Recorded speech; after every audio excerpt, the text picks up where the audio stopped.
Okay, it's just a few minutes after they crashed my system. You see the date and time.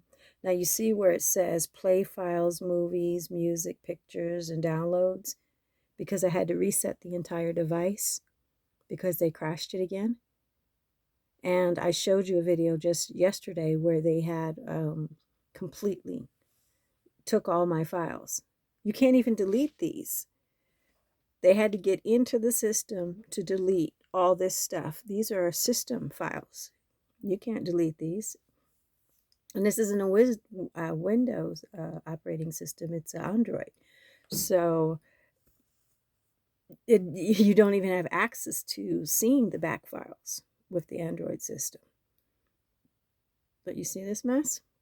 So everything had to be reset, which means all my files and all my work I've been doing is deleted and gone because they crashed the system on purpose and they crashed our server on purpose.